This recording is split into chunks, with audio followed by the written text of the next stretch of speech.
4 मई 2025 जगदलपुर बस्तर में महापौर संजय पांडे जगदलपुर नगर निगम की सामान्य सभा की बैठक उपस्थित होने से पहले मां दंतेश्वरी मंदिर पहुंचे हैं। पूजा अर्चन कर सामान्य सभा की बैठक में उपस्थित हुए हैं और नगर निगम जगदलपुर की सामान्य सभा में महापौर संजय पांडे ने वित्तीय वर्ष 2025-26 के लिए 239 करोड़ का बजट प्रस्तुत किया। यह पहला अवसर था जब वे बतौर नवनिर्वाचित महापौर गरिमामय मंच से बजट लेकर जनता के समक्ष उपस्थित हुए। सभी की शुरुआत में उन्होंने राम राम जय श्री राम के उद्घोष से सभी को संबोधित किया। महापौर संजय पांडे ने बजट प्रस्तुत किए। उल्लेखनीय है कि इस प्रथम बजट के कार्यकाल में पत्रकार भवन को प्राथमिकता देकर पत्रकार साथियों हेतु प्रेस क्लब भवन सुविधा का विस्तार एवं निर्णय 50 लाख रुपए लिया गया है, जो कि केवल पत्रकारिता जगत का सम्मान बढ़ाया है बल्कि अभिव्यक्ति की स्वतंत्रता को लेकर मंच को सशक्त करने का कार्य भी किया हुआ है। उसको लेकर क्या कहेंगे? आपके ऊपर आरोप लगाए कि आप लोगों ने रोजगार छीन लिया है।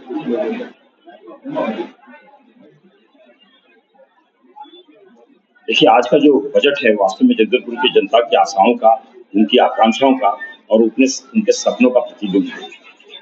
आज के बजट में वो सब तमाम बातें हैं जो एक जन सेवक के माध्यम से जनता ने जब वोट किया और जो अपेक्षाएं की थी, क्योंकि हमने एक अभिनव प्रयास किया। हमने इलेक्ट्रॉनिक और मीडिया के जो आधुनिक हैं मॉडलों के तरीके से उनका प्रयोग करके उनसे जनता से हर व्यक्ति से हमने सुझाव मांगा, हर संस्थाओं से सुझाव मांगा और मुझे हर से इस बात का बोलते हुए कि ऐसे 4700 सुझाव इस नगर की जनता ने हमको दिया है। मैं उनका आभारी हूँ। मेयर इन काउंसिल की बैठक में हम लोगों ने उनमें उन्होंने जो विचार व्यक्त किए या जो सुझाव दिए उसमें गहन अध्ययन करने के बाद उन सबका इसमें समाहित किया और उसी कारण से आपको बता रहा हूँ उसमें बैराज भी है।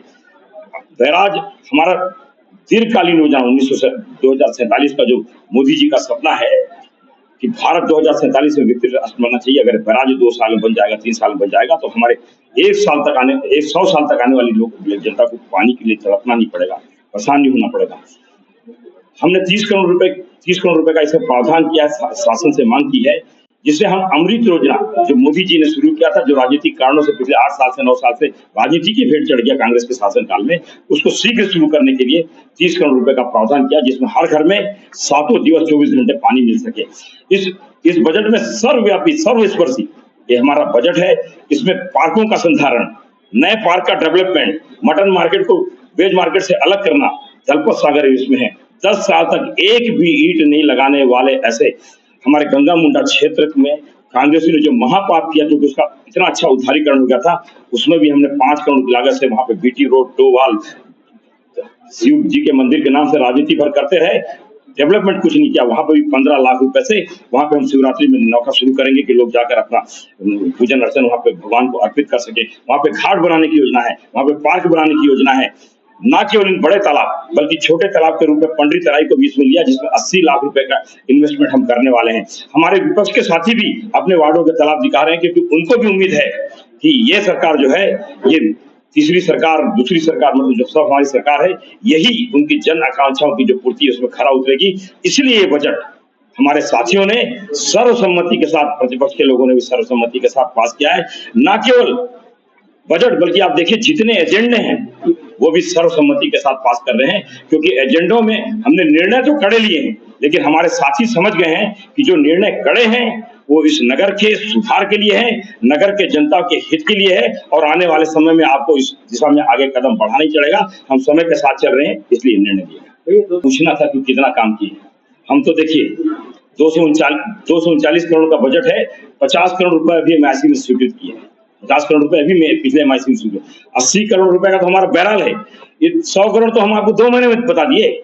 माननीय हमारे प्रदेश अध्यक्ष जी विधायक भी हैं, उनके प्रयास से, माननीय केदार कश्यप जी वन मंत्री, उनके प्रयास से, हमारे दोनों डिप्टी सीएम मुख्यमंत्री माननीय विष्णुदेव साय जी, अरुण साहू जी, विजय शर्मा जी और देश के यशस्वी प्रधानमंत्री और बस्तर विकास प्राधिकरण से भी हमको पैसा मिला है।